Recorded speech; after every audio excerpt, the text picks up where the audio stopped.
The Disputed Questions on the Mystery of the Trinity by St. Bonaventure. With the help of divine grace, we intend to offer some reflections concerning the mystery of the Trinity, beginning with two questions as a preamble. The first of these is the foundation of all certain knowledge. The second is the foundation of all the knowledge of faith. The first is whether the existence of God is an indubitable truth. The second is whether it is a truth of faith that God is a Trinity. Question 1. Concerning the certitude with which the existence of God is known, and concerning the faith by which the Trinity of the same God is believed. Article 1. Whether the existence of God is an indubitable truth. In the first place, the question is raised as to whether the existence of God is an indubitable truth. There are three ways of arguing in favor of this. The first way says every truth that is impressed in all minds is an indubitable truth. The second way says every truth proclaimed by all creatures is an indubitable truth. And the third way says every truth which in itself is most certain and most evident is an indubitable truth. The first way shows both from authority and from proofs that the existence of God is impressed in all rational minds, and it proceeds in the following manner. 1. In the third chapter of the first book, Damascene writes, the knowledge of God's existence is naturally implanted in us. 2. Again, Hugh writes, God has tempered the knowledge of himself in man in such a way that while man can never totally comprehend what God is, yet at the same time he can never be totally ignorant of the fact that God exists. 3. Again, Boethius writes, the desire for the true and the good is implanted in the minds of men, but an inclination towards the true and the good presupposes knowledge thereof.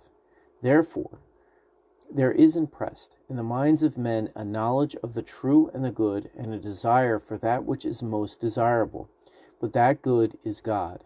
Therefore, etc. 4. Again, in many places in his work on the Trinity, Augustine says that the image consists in mind, knowledge, and love, and the concept of image is applied to the soul because of its relation to God. If, therefore, it is impressed in the soul by nature that it is an image of God, it follows that the soul has knowledge of God implanted in it by nature. But the first thing knowable about God is that he exists. Therefore, this is naturally implanted in the human mind. 5. Again, the philosopher says that it would be inappropriate for us to be in possession of the most noble habits and yet to know nothing of them. And since the truth of God's existence is the most noble truth, and the one most present to us, it would be inappropriate that such a truth should remain hidden to the human intellect. 6. Again, the desire for wisdom is implanted in the minds of men, since, as the philosopher says, by nature all men desire to know. But that wisdom which is most desirable is the eternal wisdom. Therefore, there is implanted in the human mind a desire for such wisdom above all else. But as we said earlier, love cannot exist where there is some knowledge of the object loved. Therefore, it is necessary that some knowledge of that highest wisdom be impressed in the human mind. But this is first of all to know the existence of God, who is that wisdom. Therefore, etc. 7. Again, the desire for happiness is implanted in us in such a way that no one can doubt that other men wish to be happy, as Augustine writes in many places. But happiness is found in the highest good, which is God. Therefore, if such a desire is impossible without some knowledge, it is necessary that the knowledge by which we know the existence of God as the highest good be implanted in the soul itself. 8. Again, a desire for peace is implanted in the soul to such an extent that peace is sought even through its opposite, and the desire cannot be removed even from the damned and the demons, according to the City of God, chapter 19. But if there can be no peace for the rational mind except in a being that is eternal and immutable, and if desire presupposes some notion or some knowledge, then a knowledge of the eternal and immutable being is implanted in the rational spirit. 9. Again, a hatred of falsehood is implanted in the soul, but every hatred takes its origin in love. Therefore, the love of truth is even more firmly implanted in the soul, and this is especially true with reference to that truth in whose likeness the soul is made. But if that is the first truth, it follows necessarily that some knowledge of the first truth is implanted in the rational mind. The fact that the human mind has an innate hatred of falsehood is apparent in the fact that no one wants to be deceived, as Augustine writes in the 10th book of his Confessions. In the 14th book of the City of God, Augustine shows that hatred is caused by love, for no one hates something unless he loves its opposite. Number 10. Again, the rational soul naturally has knowledge of itself, whereby the soul is present to and knowable to itself. But God is most present to the soul and is knowable in himself. Therefore, some knowledge of God himself is implanted in the very soul. If you say that there is no similarity here, since the soul is proportional to itself, whereas God is not proportional to the soul, I reply on the contrary that there is no parallel, because if proportionality were necessarily required for knowledge, the soul could never come to a knowledge of God, since it can be proportioned to him neither by nature, nor by grace, nor by glory. These arguments show that the existence of God is indubitable for the human mind, as a truth that is naturally impressed. One cannot be in doubt, except in matters about which there is no certain knowledge. Again, the same point is shown in the second way as follows. Every truth that is proclaimed by all creatures is an indubitable truth, but all creatures cry out the existence of God, therefore, etc. That every creature proclaims the existence of God is shown from 10 self-evident postulates and their presuppositions. Number 11. The first is this. If there is posterior being, then there is prior being, because there is nothing posterior except it be from something prior. But if the sum total of posterior being exists, there must necessarily be a first being. Therefore, if it is necessary to say that among creatures there is both posterior and prior, it is necessary that the sum total of creatures infers and cries out that there is a first principle. Number 12, again, if there is being that exists from another, there is also being that does not exist from another, because nothing can bring itself from non-being to being. Therefore, there must necessarily be a first principle of eduction, and this is found in the first being which is not educed from another. Therefore, if that being which exists from another is called a created being, and that being which does not exist from another is called uncreated being, and this is God, then every category of being infers the existence of God. 13. Again, if there is possible being, there is necessary being, since that which is possible implies indifference as to being or non-being. But nothing that is indifferent to being and non-being can exist except through something that is entirely determined with respect to being. Therefore, if that necessary being in which there is no possibility of non-existence is none other than God, and if everything else has some degree of possibility, every category of being infers the existence of God. Again, if there is relative being, there is also absolute being, because the relative is never terminated except in the absolute. But an absolute being which depends on no other can only be a being that receives nothing from another. This is the first being, and all other being is in some way dependent. Therefore, it is necessary that every category of being infers the existence of God. Number 15. Again, if there is diminished being or qualified being, there is a being that exists absolutely, because qualified being can neither exist nor be understood unless it is understood through unqualified being. Neither can diminished being exist or be understood except through perfect being, just as a privation cannot be understood except with respect to a habit. Therefore, if every created being is being only in part, and if the uncreated being alone is absolute and perfect being, it is necessary that any category of being infers and leads to the conclusion that God exists. Number 16.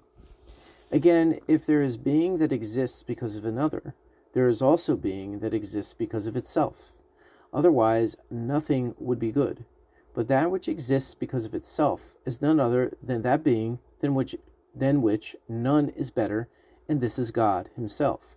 Therefore, since the sum total of other beings is ordered to him, the sum total of beings infers God both as to being and as to understanding.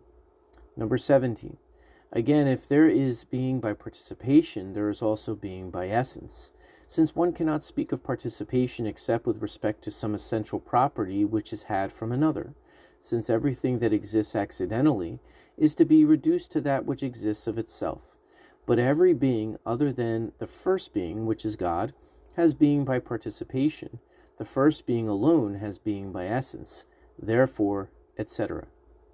18. Again, if there is being in potency, there is being in act, because a potency can be reduced to act only through a being in act, and there would be no potency unless it were capable of being reduced to act. And if that being, which is pure act, and has no potency, is none other than God, it is necessary that everything other than the first being infers the fact that God exists.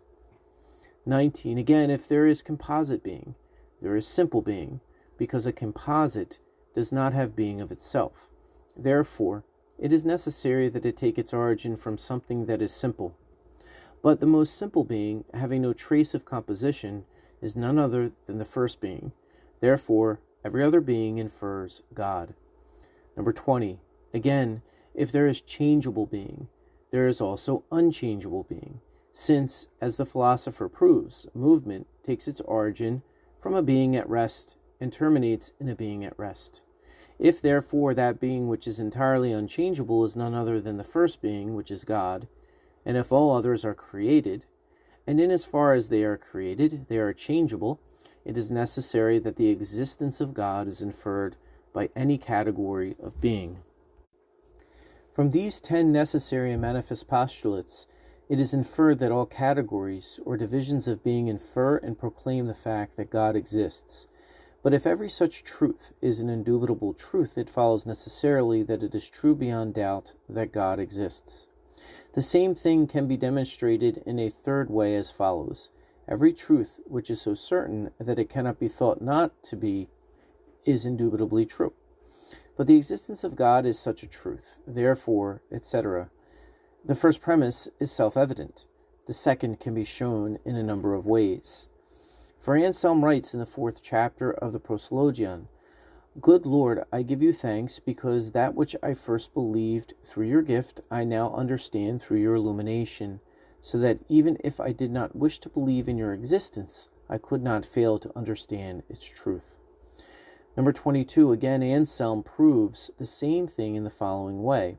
God is that than which nothing greater can be conceived.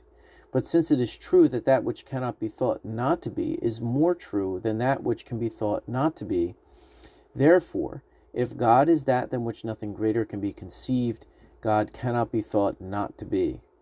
Number 23, again, that being which nothing greater can be conceived is of such a nature that it cannot be thought of unless it exists in reality. For if it exists only in thought, then it is not that being than which no greater can be thought. Therefore, if such a being is thought to be, it is necessary that such a being, which cannot be thought not to be, exist in reality. 24, again, Anselm writes, "You alone are whatever is better to be than not to be, but every indubitable truth is better than a doubtful truth. Therefore, being is to be attributed to God indubitably rather than doubtfully." 25, again, Augustine writes in his Soliloquies that no truth can be seen except through the first truth, but that truth through which every truth is seen is the most indubitable truth. Therefore, the existence of God is not only an indubitable truth, but it is impossible to think of something more indubitable. It is, therefore, a truth of such a sort that it cannot be thought of not to be. 26, again, he proves the same thing as follows. Whatever can be thought of can be stated, but it is in no way possible to say that God does not exist without saying simultaneously that God does exist. This becomes clear in the following way. If there is no truth, then it is true to say there is no truth. But if this is true, then something is true. And if something is true, there is first truth. Therefore, it is not possible to say that God does not exist. Neither is it possible to think it. 27. Again, to the degree that a truth is prior and more universal, to that degree it is more evident. But that truth by which the existence of the first being is affirmed is the first of all truths, not only in reality, but also in our knowledge of reality. Therefore, it is necessarily the most certain and most evident truth. But the truth of the axioms, or the first concepts of the mind, are so evident because of their priority that they cannot be thought not to be. Therefore, no intellect can think that there is no first truth, nor can it be in doubt about this. 28. Again, no proposition can be more true than that sort in which something is predicated of itself. But when I say that God exists, the existence predicated of God is totally identical with God, because God is his very existence. Therefore, nothing is more true or more evident than that proposition in which the existence of God is affirmed. Therefore, no one can think that it is false or can be in doubt about it. 29. Again, no one can be ignorant of the truth that the best is the best, and no one can think that this is false. But that which is best is the most complete being, and every being that is complete to the highest degree, by the very fact, exists in actuality. Therefore, if the best is the best exists. It can be argued in a similar way. If God is God, then God exists. But the antecedent is so true that it cannot be thought not to be. Therefore, it is indubitably true that God exists. But on the other hand, the objection is raised that it is possible to think that God does not exist, and that it is a truth that can be doubted. That God can be thought not to be is shown in the following way. The pernicious evil of human nature has prevailed to such an extent that it has led men to the most irrational and most evil abyss of perdition of saying that there is no God. Therefore, it is possible, at least for evil men, to think that there is no God. 3. According to 1 Corinthians 8, an idol is nothing. Therefore, to think that God is an idol is the same as to think that he does not exist. But it is possible to think that God is an idol, and this does happen at times. Therefore, it is possible to think that God is nothing. 4. Again, whatever can be signified can be thought also. But it is possible to signify the non-existence of God, as happens in the statement God does not exist. Therefore, it can also be thought. 5. Again, an objection is raised against Augustine's argument, which proved that the proposition, there is no truth, implies that there is some truth. For if it is true that something is true, then this proposition has a contradictory. But no proposition entails or assumes its contradictory statement. On the contrary, it assumes it is not the case. Therefore, from the statement that there is no truth, one does not conclude that there is some truth. 6. Again, an objection is raised against the argument by which Anselm proved the existence of God from the fact that a being, than which no greater can be conceived, exists in thought. For the same reason, if someone conceives of an island, than which no greater can be conceived, one can argue that such an island exists in reality. If the latter argument is invalid, so is the argument of Anselm. 7. Again, the question is raised, in what sense is it said that it is impossible to think that God does not exist? It is manifestly false if it is taken to mean that this can be thought in no sense whatever. But if it is taken to mean that it cannot be thought truly, then the same argument shows that every necessary truth is of this sort. Again, it is shown that the existence of God is a truth that can be doubted. 8. Richard of St. Victor writes, "We hold nothing with greater certitude than that which we apprehend by faith. But there can be doubt about those things which we apprehend by faith. Therefore, even more so is it possible to doubt concerning all other objects of knowledge." 9. Again, that which is supremely hidden admits of a very great degree of doubt. But God is supremely hidden, since he dwells in inaccessible light. Therefore, very great degree of doubt attaches to the reality of God in all things concerning him. If doubt is possible concerning the existence of other things, even more so is it possible concerning God.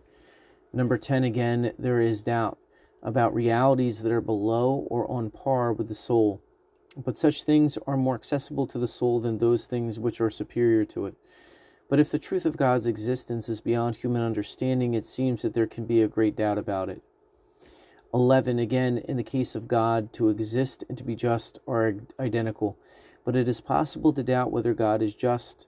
For the same reason, it is possible to doubt whether he exists. 12, again, it is pointless for anyone to attempt to prove that about which no doubt is possible. Therefore, if the existence of God can be doubted by no one, it is pointless to try to prove it. But if the saints and doctors who attempted to prove it were not working in vain, it is clear that it must be possible to doubt it. 13, again, no one knows the principle, the whole is greater than its part, unless he knows what a whole is. Therefore, no one knows whether God exists unless he knows what God is. But if doubts are possible concerning God's essence, they are also possible concerning his existence. 14, again, if there could be no doubt concerning the truth of the existence of God, there would be no merit in belief. But the source of all merit is to believe that God exists. As it is written in Hebrews 11, anyone who comes to him must believe that he exists, etc. Therefore, if this is to be reckoned as meritorious, it is also something that can be doubted. Correction to these objections. The first two are not read. Objection number 1, the psalm says, "The fool has said in his heart, there is no God." But to say in one's heart is to think. Therefore, it is possible, at least for a fool, to think that God does not exist. And then the second objection that was skipped. Again, in the 3rd chapter of the 1st book, Damascene writes, The pernicious evil of human nature has prevailed to such an extent that it has led some men to the most irrational and most evil abyss of perdition of saying that there is no God. Therefore, it is possible, at least for evil men, to think that there is no God. That ends the section on objections to the indubitability of God's existence. The conclusion: that God exists cannot be doubted if dubitable is understood as a truth for which evidence is lacking in itself, or in its proof, or in the intellect that apprehends it. Nonetheless, doubt can arise from the viewpoint of the knower, namely by reason of a deficiency in the acts apprehending, judging, and reducing. The response: in order to understand the foregoing, we must note that a thing is indubitable by reason of the absence of anything that could be doubted. A thing is said to be doubted in two ways, either because of the process of reasoning or because of a defect in reason itself. The first way involves something on the part of the knower and on the part of the object known. The second way refers only to the knower. In the first sense, a truth is said to be doubtful if the reason for its evidence is lacking either in itself or in its demonstration or in the intellect that apprehends it. Concerning the existence of God, certitude is not lacking in any of these ways. Indeed, it is certain as far as the knower is concerned, for the knowledge of this truth is innate to the rational mind, in as far as it possesses the nature of an image. By reason of this, there is innate to the mind a natural desire for, together with a knowledge and memory of that reality in whose image it is made, and to which it naturally tends for its beatitude. It is even more certain in terms of its demonstration. All creatures, whether they are viewed in terms of their defects or in terms of their perfectibility, in voices most loud and strong, cry out the existence of God, whom they need because of their deficiency, and from whom they receive their completion. Therefore, in accordance with the greater or lesser degree of fullness which they possess, some cry out the existence of God with a loud voice, others cry out yet louder, while still others make the loudest cry.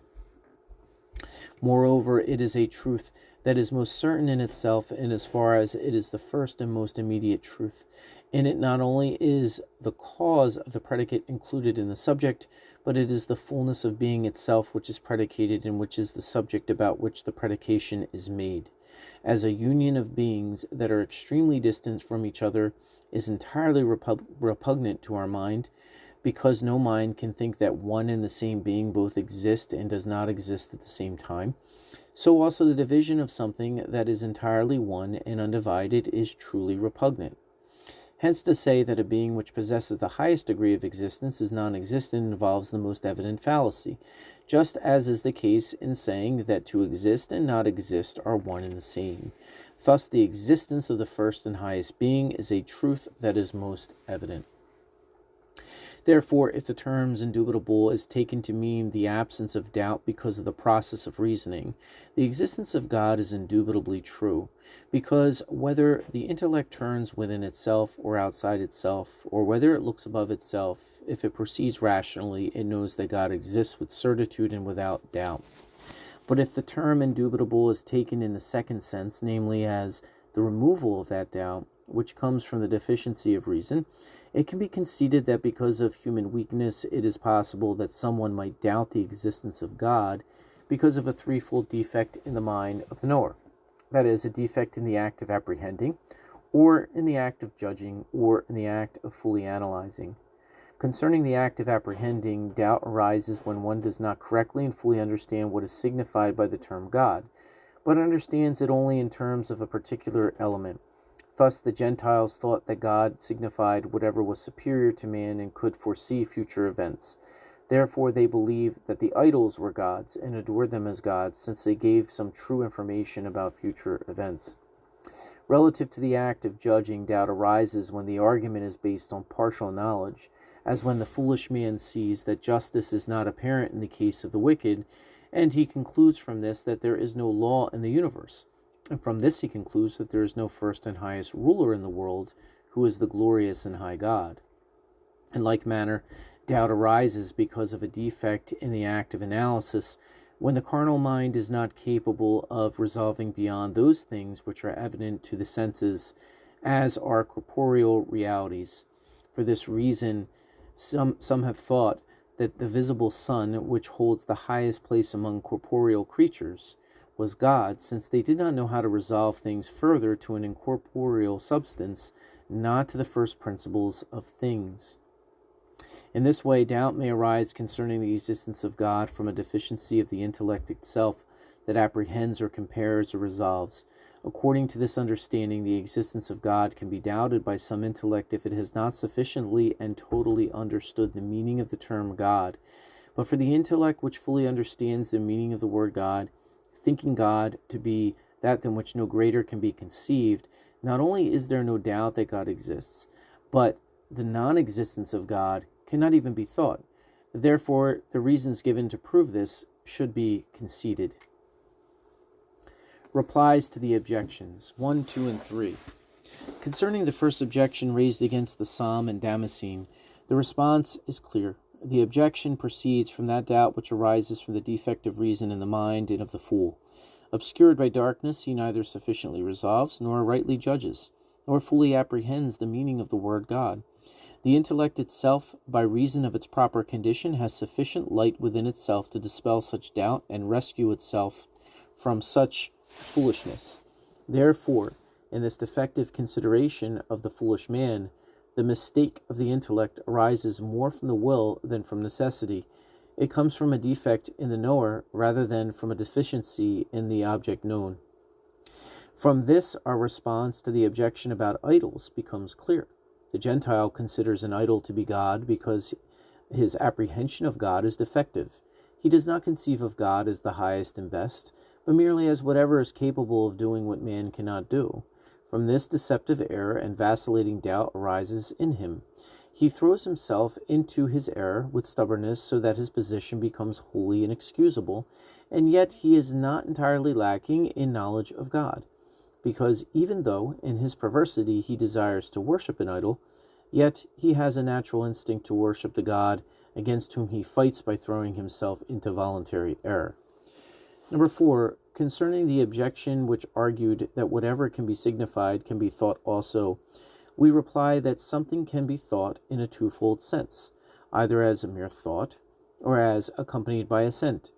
In terms of mere thought, that which is false can be thought of as true, and that which is manifestly false can be thought of as manifestly true. But in terms of thought accompanied by assent, only that which is true or similar to truth is thought.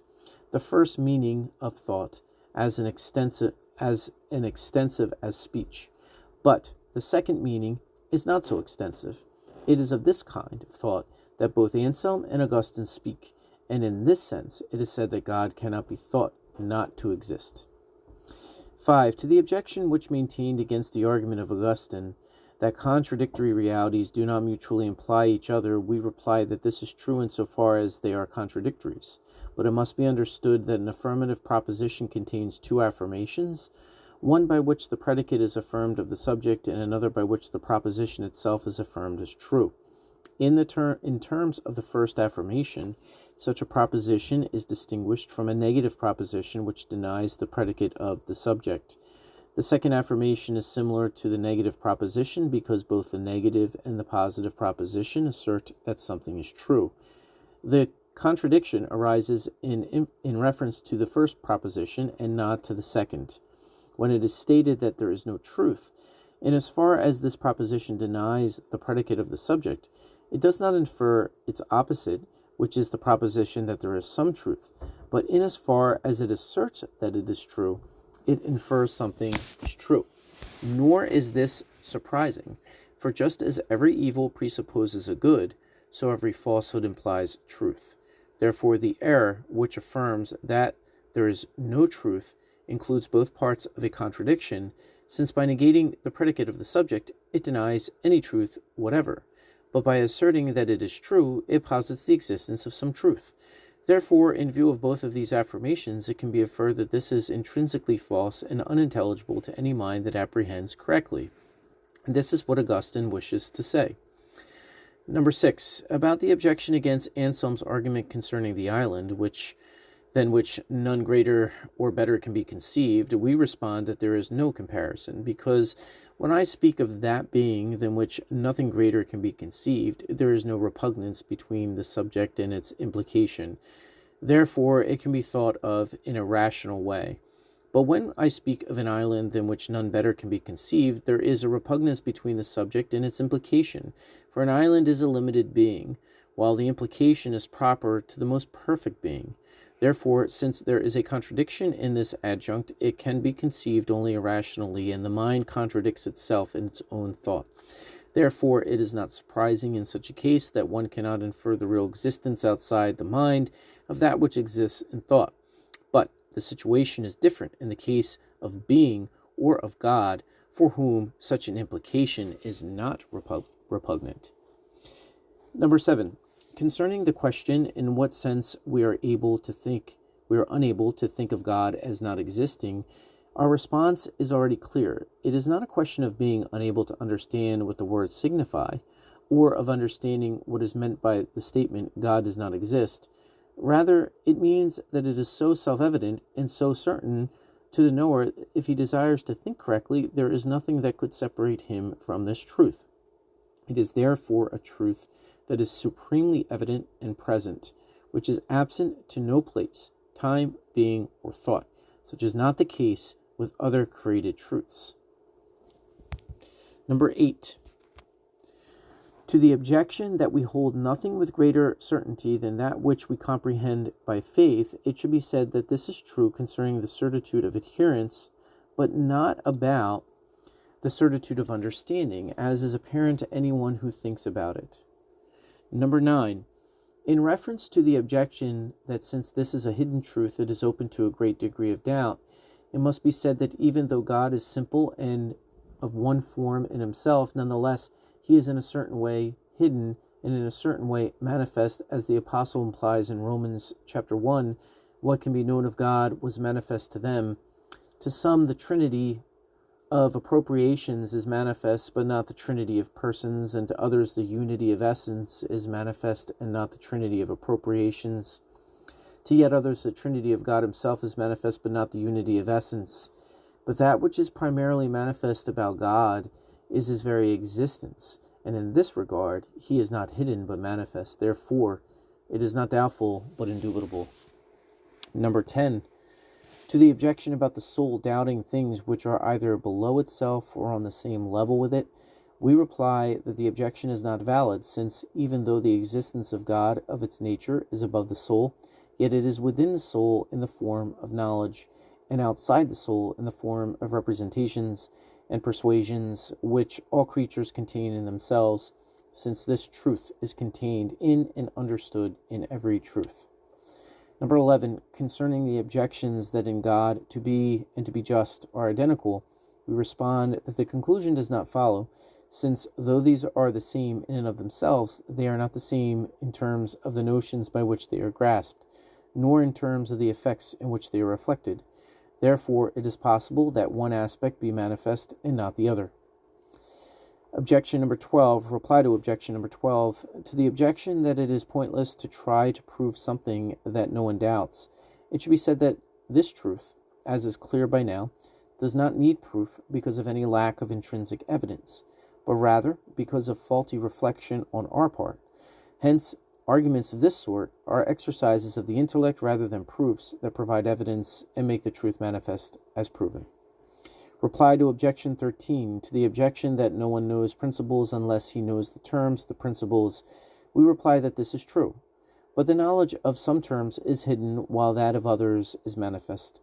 Furthermore, the knowledge of that which is signified by a term can be more or less complete or most perfect.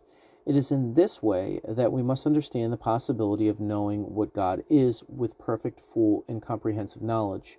But this sort of knowledge is possessed by God alone, or the possibility of knowing him clearly and plainly as he is known by the blessed, or the possibility of knowing him imperfectly and as in a mirror, as St. Paul says.